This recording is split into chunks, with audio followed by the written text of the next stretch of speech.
Stop everything you are doing right now, because what is about to happen over the next 7 days is going to break the rap internet in half, and I am not exaggerating even a little bit when I say that the biggest artist on the planet just pressed the button on a chain reaction that nobody in this industry is ready for. Kendrick Lamar is officially back. New music, confirmed, dated, locked in, and arriving within days. And that is not even the crazy part. The crazy part is that at the exact same moment, one of the most requested, most missed, most criminally underrated MCs of the last 10 years is suddenly moving again behind the scenes, and the people who would know are telling us he is ready to pop out. And while all of that is happening, the loudest man on the West Coast is having the single most embarrassing month of his entire career, publicly, painfully, in front of everybody, and he does not even realize that the very people he is begging for attention are about to bury him without ever saying his name. If you are a fan of this culture, if you love this music, if you have been waiting for the moment where everything shifts at once, this is it. This is the week. And before we get into any of it, if you have been counting the days until Kendrick Lamar drops again, if you have been praying for a J-Rock comeback, if you ride with TDE at all, then do me one favor right now. Hit the like button, subscribe to the channel, and turn this video up in the algorithm, because what we are about to unpack is the biggest story in hip-hop right now and nobody is connecting the dots the way we are about to. Now, I need you to understand something before we go any further, because the timing of all of this is almost too perfect to be an accident. Look at where the culture is standing at this exact second. The West Coast, which has carried this entire genre on its back for the last several years, is going through something that can only be described as a full-blown identity crisis and a coronation happening at the same time. On one side of the street, you have the old guard, the legends, the names that built the foundation, and I am going to be honest with you, watching what some of them have been doing lately feels like watching your heroes forget who they are. On the other side of the street, you have the new royalty, the artists who actually moved the culture forward, who won the biggest battle rap has ever seen, who sold out the biggest stages on earth, and they are about to remind everybody exactly why the crown never left the coast. And right in the middle of those two forces, you have one man, one very loud, very desperate, very confused man, who is speedrunning his own legacy into the ground because he cannot accept that the game, pun fully intended, has moved on without him. So let's set the table properly. Let's talk about the crash out, because you cannot tell the story of this week without talking about the slow-motion car wreck that is the game right now. And I want to be careful with my words here, because this is a man with a real catalog, a real history, classic records that a lot of us grew up on, and none of that gets erased. But what we have watched over these past several weeks has been nothing short of tragic. This is a man who woke up one morning, looked at the entire landscape of hip-hop, saw that every road of attention runs through Kendrick Lamar, and decided that the only way back into the conversation was to try and start a fire with the one person on earth who is never, ever going to give him the satisfaction of a response. And the way he has gone about it? Aligning himself with Drake, of all people. Drake. The same Drake that Kendrick just dismantled in front of the entire world in the most one-sided victory the genre has ever produced. The same Drake whose own fanbase has been quietly distancing themselves from the mess. And here comes the game, running straight into that burning building, thinking it is a spotlight. You cannot make this up. And the wildest part is that he seems genuinely confused, genuinely hurt, about why the people around Kendrick, why Nipsey Hussle's family, why the entire Los Angeles structure, does not embrace him. And the answer is staring him right in the face. When you spend years being the loudest troll in the room, when you spend years moving like the biggest cornball in the industry, people remember. The streets remember. The culture keeps receipts. And now, when he needs the love the most, the doors are all closed and he is standing outside yelling at the windows. And somehow, it gets worse. Because in the middle of all this chaos, all this begging, all this flailing for one drop of relevance, he had a moment sitting right in front of him. A legacy moment. The third chapter of the album series that made him who he is. The documentary series, a franchise that real heads hold sacred, a franchise that should have been his victory lap, his reminder to the world that before all the antics, there was a genuinely special artist there. And what did he do with it? He drowned it. He let every stunt, every desperate grab, every sideways move bleed all over the rollout until the music itself became a footnote in its own story. That is not just a mistake. That is staining your own monument. That is graffiti on your own statue. And the heartbreaking thing is that he did it to himself. Nobody did that to him. No enemy, no rival, no label politics. He took one of the last sacred things his name was attached to and he dragged it through the mud of a one-sided beef that the other side has never once acknowledged. And you have to ask yourself, what happens to a legacy when the artist stops protecting it? Because from the outside looking in, it looks like the answer is happening right in front of us, in real time, and it is not pretty. But here is where the story takes its turn, because this is not a video about the fall. This is a video about the rise that is happening on the other side of it. And to really understand why this week matters so much, you have to zoom all the way out and look at the full picture of what the West Coast has become. Because there is a lineage here. There is a bloodline. It runs from the pioneers, through the golden era, through the legends who put the coast on the map, and it lands, right now, in 2026, on the shoulders of a new generation that has done something almost nobody thought was possible. They made the West Coast the undisputed center of the hip-hop universe again. Not the South. Not New York. Los Angeles. And the man sitting at the very top of that mountain, the man who won the war, who took the biggest swing in rap history and connected, is Kendrick Lamar. And everything we are about to talk about, every single thread in this story, runs through him whether he likes it or not. Because that is the position he is in now. He is not just an artist. He is the weather system. He is the gravitational pull. And when he moves, the entire industry tilts. Which is exactly why what is coming at the end of this week is going to feel like an earthquake. So let's get into the news itself, because this is the part where I need you to lock in, because this is not a rumor, this is not a theory, this is not one of those situations where we are reading tea leaves and hoping. This is confirmed. This is definitive. Kendrick Lamar is releasing new music on Friday, August 28th. Let me say that one more time so it sinks in properly. Friday, August 28th. New Kendrick Lamar. The song is called How to Pray, and it is the lead record from his good friend DJ Dahi's upcoming album, featuring the incredibly talented Amber Mark. Now, if that name DJ Dahi rings a bell, it should, because this is one of the most important production minds of the entire modern era, a man whose fingerprints are all over some of the biggest records of the last decade, and a longtime Kendrick collaborator. And if you know anything about how Kendrick moves, you know that he does not just hand out features. He does not pop out for randoms. When Kendrick Lamar attaches his voice and his name to a record in 2026, it is a statement. It is a decision. It is chess, not checkers. And the fact that his second musical appearance of the entire year is coming on a DJ Dahi album tells you everything about the trust, the history, and the creative intention behind this moment. Now, let's talk about the snippet, because there is a snippet, and it has already sent the fanbase into a full meltdown. Based on what we have heard so far, this record is not what anybody expected. And I mean that in the best possible way. This is not Kendrick loading up the chopper and going hunting. This is not another chapter of the war. From everything the snippet suggests, How to Pray is something far more interesting than that. It is spiritual. It is melodic. With Amber Mark's voice in the mix, it has this texture, this warmth, this almost church-like atmosphere to it, and Kendrick sounds like an artist who has completely closed the last chapter of his career and is already living in the next one.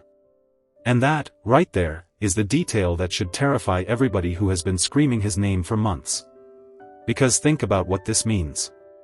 The game has been out here doing everything short of setting himself on fire to get Kendrick Lamar to look in his direction. And Kendrick's response, his actual, literal, musical response, is a record about prayer. A record about peace. A record that floats so far above the noise that the noise stops mattering. That is not just a flex. That is a funeral. That is the coldest possible answer a man can give, because it is not an answer at all. It is a demonstration that the questions were never worth asking. And I need you to really sit with the artistry of that for a second, because this is the part of the story that separates Kendrick Lamar from every other artist breathing today. Any other rapper in his position, coming off the biggest year of their career, standing on top of the entire industry, with people taking shots at them weekly, would feel the pull to respond. It is human nature. It is rapper nature. The whole history of this genre is built on the reflex to fire back. But he has never moved on reflex. He moves on intention. Every release is placed. Every silence is placed. Every single time you think you understand what he is about to do, he does the thing you were not even creative enough to imagine. And that is why the snippet of How to Pray feels so heavy, because it is a preview of an artist who is no longer competing in the sport everybody else is playing. He is building cathedrals while everybody else is having food fights. And on Friday, when the full record drops, the entire conversation in this culture is going to reorganize itself around one song, one name, one man, like it always does. Now, before we go any deeper into what this means for the next era, and believe me, we are going to go very deep into that, we have to talk about the other half of this bombshell, because Kendrick is not the only member of the TDE family making noise right now. And this second story, for a certain kind of hip-hop fan, for the real ones who have been waiting and waiting and waiting, might be even more emotional. Because we are finally getting real movement on the return of J-Rock. Yes. That J-Rock. Top Dog Entertainment's own, one of the most respected pens on the entire West Coast, an artist whose absence has been one of the loudest silences in the genre for years now. And this is not coming from some random page or some anonymous insider account. This is coming from MW, someone who is genuinely tied into that camp, someone who has been holding down this entire moment from the inside, someone with actual credibility when it comes to what is happening behind those walls.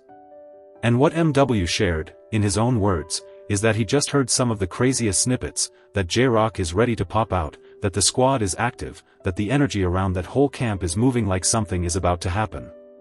Shout out to MW for even letting that much light in, because TDE is famously one of the most locked down operations in all of music. Nothing leaks from that building unless someone wants it to. And let me explain why this matters so much, for anybody who might be newer to this. J-Rock is not just another rapper. Within the culture, within the real conversation about who can actually rap, who can actually write, who has actually carried the West Coast tradition with dignity and skill, J-Rock's name is spoken with genuine reverence. His catalog is rock solid. His performances are legendary among the people who know. And his story, the come-up, the loyalty, the patience, the way he has never once embarrassed the culture for a headline, stands in the most beautiful possible contrast to everything we talked about in the first half of this video. That is the poetry of this whole moment. At the exact same time that one Los Angeles veteran is destroying his own name in public, chasing clout that will never come, another Los Angeles veteran is quietly, patiently, professionally loading up for a return that people have been begging for. One man is burning his legacy for attention. The other man's silence made his return priceless.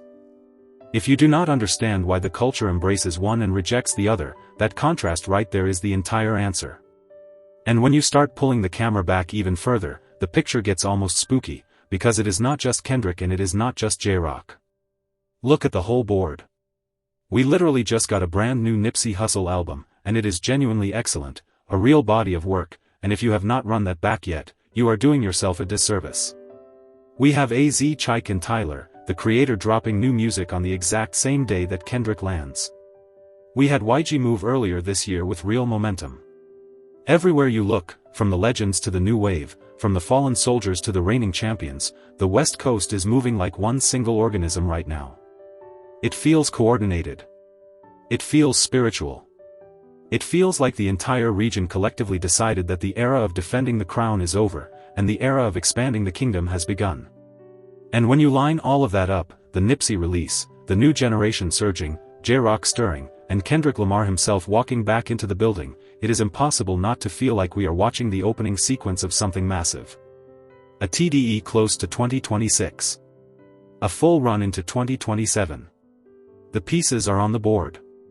They are just not all visible yet. But now we have to get to the heart of it, because the J-Rock news is thrilling, the Nipsey album is beautiful, the whole coast is glowing, but the center of gravity in this story is, was, and will continue to be Kendrick Lamar. And I want to talk about what is actually happening here on a level deeper than a release date, because what Kendrick is about to do this Friday is not just a song drop. It is a demonstration of power that this genre has quite literally never seen before. Let me paint this picture for you. Right now, at this exact moment, there is an entire sector of the rap industry whose entire business model, whose entire content strategy, whose entire emotional state, depends on one man. Drake built an entire album cycle around him. The game has built his entire public existence around him. Podcasts, pages, channels, timelines, all of them orbit a man who has not said a single word to any of them all year. Not one. He has not responded, he has not reacted, he has not subtweeted, he has not even blinked in public. And yet he is the program. He is the entire weather. Think about how insane that is. Think about what kind of gravitational force you have to be for your silence to generate more hysteria than other artists' entire rollouts. That is not fame. That is not even superstardom. That is something closer to mythology. And on Friday, the myth speaks again. And here is the detail that is going to break people's brains when this record lands. Everything we know about How to Pray suggests that it is going to be one of the most accessible, most melodic, most spiritually open records Kendrick has touched in years, and at the exact same time, one of the most creatively daring. Because that is the trick that only the true greats can pull off. Accessibility without compromise. Reach without dilution.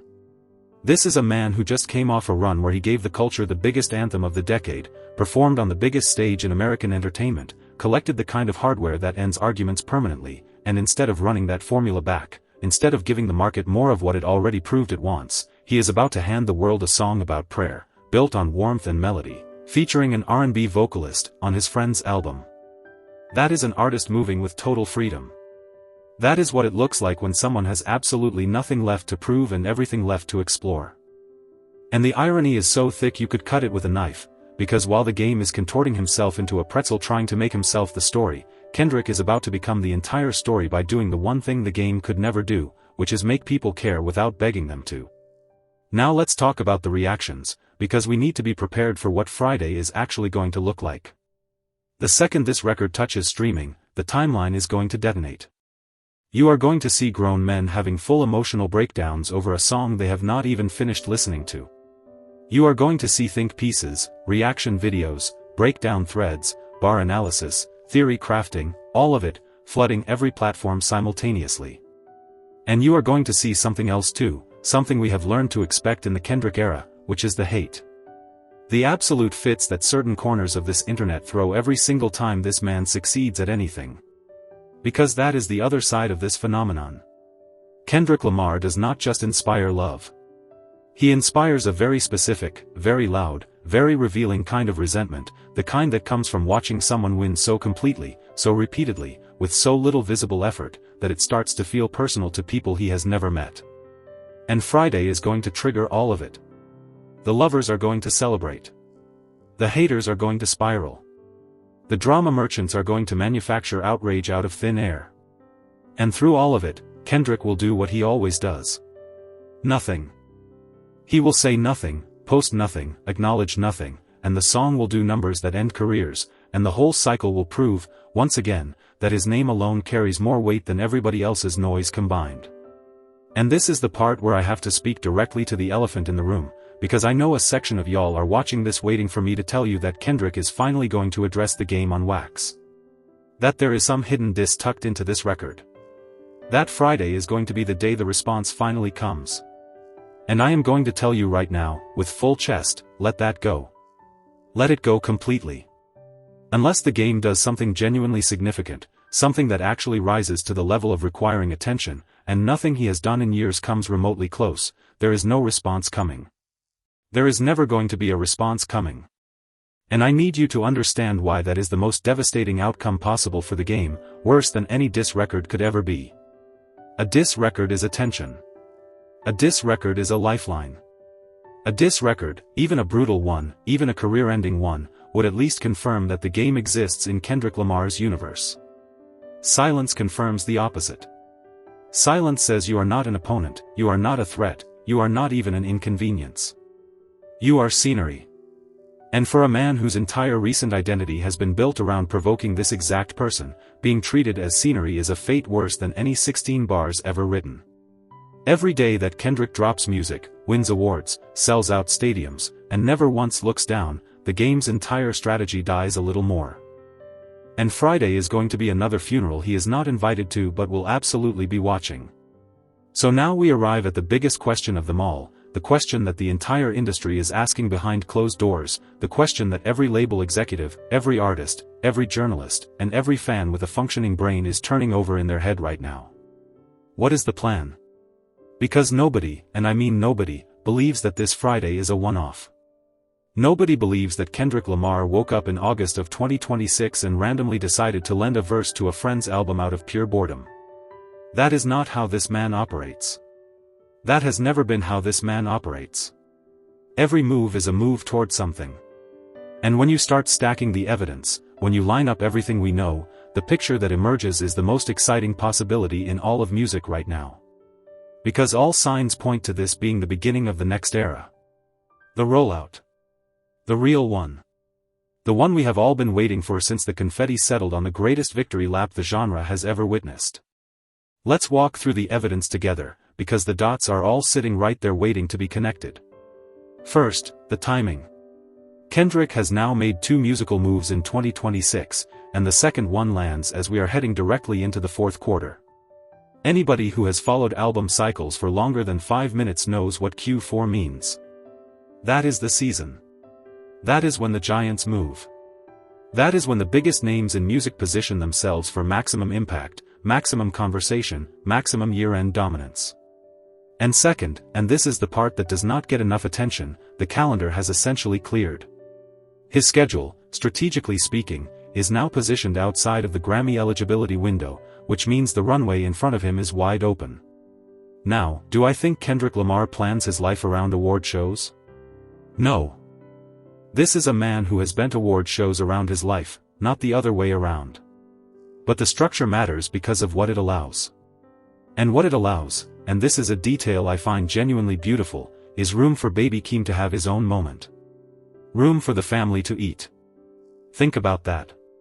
Kendrick is so far ahead of the field right now that one of the considerations baked into his calendar is making sure he does not accidentally eclipse his own cousin's album run. He can hold up his own trophies, Keem can hold up his, and the whole PG Lang and TDE constellation gets to shine at once. That is what dynasty management looks like. That is what it looks like when winning is so routine that the challenge becomes scheduling your dominance so everybody you love gets a turn. Third, and this is the thread that ties the entire conspiracy board together, the rumors. Because they have been there all year. Credible reports, industry whispers, the kind of smoke that has preceded every Kendrick Lamar era we have ever gotten. And now, for the first time, the smoke has fire attached to it. An actual release. An actual date. An actual song with an actual title that we will all be hearing within days.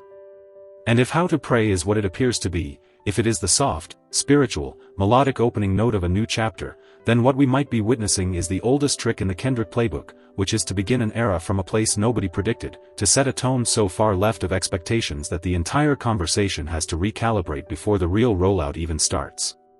He has done this before. He opens doors you did not know existed, walks through them, and by the time the world catches up, he is already 3 rooms ahead. So when this record drops on Friday, do not just listen to the song. Listen to what the song is telling you about where he is going. Because it is telling you something. It is always telling you something. And let's be real about the stakes here, because I do not think it can be overstated what a full Kendrick Lamar rollout in this specific moment would mean for the culture. Look around. Look at the state of things. The genre's biggest commercial force spent the last year proving that all the money in the world cannot buy back credibility once the culture decides you have lost it. The loudest veterans are embarrassing themselves in public. The drama economy has never been bigger and the music has never felt more secondary to the circus around it. Into that environment walks the one artist alive who can still make the entire world stop and actually listen to a song. Kendrick has never been more needed than he is right now. Not as a battler, not as a headline, but as a standard. A reminder of what it looks like when the art comes first, when the moves are intentional, when the silence is louder than everybody else's screaming. And if this really is the beginning, if Friday really is the first domino, then the next 6 to 12 months of this genre belong to one camp, one coast, and one man, and everybody else is just going to be reacting to it. Which, if we are being honest, is exactly what they have been doing for the last 2 years anyway. Now, I want to take a step back and say something that might sound like hyperbole, but I promise you it is not. We are never going to see anything like this again. And I do not mean we are never going to see another great rapper. Of course we will. Talent is renewable.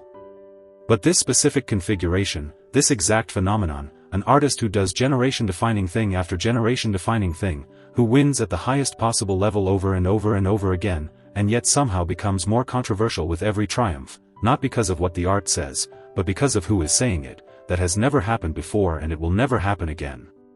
Think about how strange that is. The art itself is not offensive. The music is not scandalous.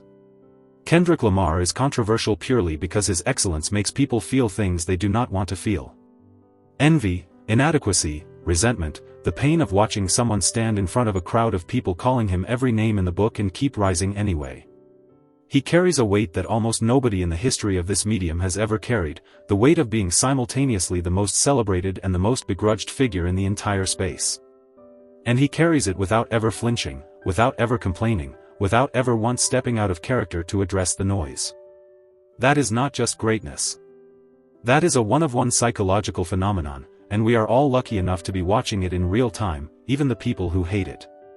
Especially the people who hate it, because they are watching the closest.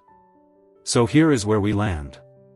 This Friday, August 28th, Kendrick Lamar returns with How to Pray alongside DJ Dahi and Amber Mark, and if the snippet is even half of what the full record delivers, the rap internet is going to spend the entire weekend in shambles. Behind him, J-Rock is stirring for the first time in years, with credible voices from inside the TDE circle telling us he is ready to pop out. Around them, the entire West Coast is surging in unison, from the Nipsey Hussle album that is sitting in rotation right now, to AZ Chike and Tyler, the creator landing on the same day, to the echoes of what YG did earlier this year. And beneath all of it, providing the comedy, the tragedy, and the cautionary tale all at once, the game continues his one-man show, screaming into a void that has made it very clear it is never going to scream back. The stage is set for absolute chaos. The fun kind. The kind where the right people win, the desperate people learn, and the music, for once, is the entire point. But now I need to hear from you, because this is the part where the conversation becomes ours. How are you feeling about the new Kendrick Lamar record? Does the How to Pray snippet sound like the start of a new era to you, or do you think this is a one-off favor for DJ Dahi? And what about J-Rock? How long have you been waiting for that return, and what do you need to hear from him when he finally steps back out? And be honest with me on this one, is there anything at all, that the game could do at this point to earn his way back into the culture's good graces, or is that door closed forever? Drop your takes in the comments, because I read them all and the best ones are going to shape what we cover next. And if you made it all the way to this point in the video, you are a real one, and I mean that from the bottom of my heart. Your support is the entire reason this channel exists and I do not take a single second of it for granted. If you want to stick around for everything that is coming, and trust me, between this Friday and whatever J-Rock is cooking, it is about to get ridiculous, make sure you are subscribed with the bell on, leave a like on your way out, and hype the video up in the comments, because it makes a massive difference in getting these stories in front of more people. And remember what we said at the very top. He is not looking backward. Not at the game, not at the noise, not at any of it. The next era is about everything he wants to build, not anything they want to destroy. The storm starts Friday. Be ready for it. And if you want to see just how deep this whole game situation really goes, check out the video sitting on your screen right now. Hey. Now, before we close the book on this chapter completely, I want to widen the lens one more time, because there is a layer to this story that goes beyond any single artist, any single song, any single Friday. What we are actually watching, whether people realize it or not, is the resolution of a question that hip-hop has been asking for the better part of 5 years. Who owns the future of the West Coast? And for a long time, that question had real tension in it. There were legitimate candidates, legitimate movements, legitimate moments where it felt like the answer could go a few different directions. But look at where we are standing in August of 2026 and tell me the question is not already answered. The future of the West Coast is not up for debate anymore. It is held, collectively, by the camp that Kendrick Lamar built, the label that J-Rock is returning to, the family that is still putting out Nipsey Hussle's music with care and quality, and the generation of artists who watched all of it and learned the right lessons instead of the wrong ones.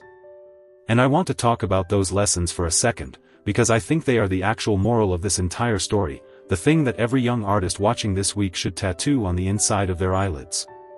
Because you have two blueprints sitting side by side right now, and they could not be more different. Blueprint number 1 says that attention is the currency, that controversy is the engine, that if you scream loud enough at the biggest name in the room, some of his light will bounce onto you. That is the game blueprint. And look at the return on investment. A stained legacy franchise. A collaboration that bricked so hard it became a punchline within hours. A public alignment with a losing side that fooled absolutely nobody. And a growing, painful, visible realization that the door he is knocking on is never going to open. That is what the cloud economy pays out in the end. It pays in humiliation, with interest. Blueprint number 2 says that silence is a strategy, that patience is a weapon, that you can spend years out of the spotlight doing the work, protecting the name, respecting the culture, and when you finally decide to move, the moment belongs to you completely because you never cheapened it. That is the J-Rock blueprint. That is the Kendrick blueprint. And look at the return on that investment. A comeback announcement that has the entire culture vibrating, and the man has not even confirmed a date yet. A single feature on a friend's album that is about to dominate the global conversation for a week straight. Do you see the difference? One man is spending his credibility like it is endless and finding out it is not. The others save theirs so carefully that a single sentence from them moves mountains. And the beautiful, brutal irony tying it all together is that the game knows this. Of course he knows this. He watched the whole thing happen. He watched Kendrick beat the biggest commercial artist alive without ever raising his voice. He watched the entire coast rally around the quiet ones, the disciplined ones, the ones who let the work speak. And instead of learning the lesson, he chose to become the counterexample. He volunteered to be the cautionary tale. And honestly, at this point, that might be the most valuable contribution he has made to the culture in years. And one more thing before we go, because I know how this week is going to play out and I want to put this on the record now so we can all come back and check the tape. When Friday comes, when How to Pray is out, when the numbers start rolling in and the reactions start flooding every corner of the internet, watch how the narrative gets handled by the people who have spent 2 years betting against this man. Watch how the same voices that said the battle would end him, that said the Super Bowl would embarrass him, that said the tour would flop, move the goalposts one more time. Watch them call a spiritual record boring. Watch them call a melodic record soft. Watch them do everything except the one thing that would actually require courage, which is admitting that they have been wrong, loudly and publicly, every single step of the way. Because that is the final stage of this phenomenon. He does not just defeat his opposition. He outlasts their narratives. He buries their predictions under an avalanche of success so complete that the only move left is to pretend they never made them. And honestly, watching that happen, over and over, with the whole world as the audience, might be the funniest running joke in the entire history of this genre. The calendar says August 25th. The drop lands Friday. J-Rock is warming up in the bullpen. The West Coast is unified. And somewhere out there, the loudest man in the room is about to find out, one more time, that silence was always the loudest sound in hip-hop. We will be right here covering every second of it, from the first second of Friday to whatever J-Rock decides to unleash next, and everything the game tries to squeeze in between. Do not go anywhere, because this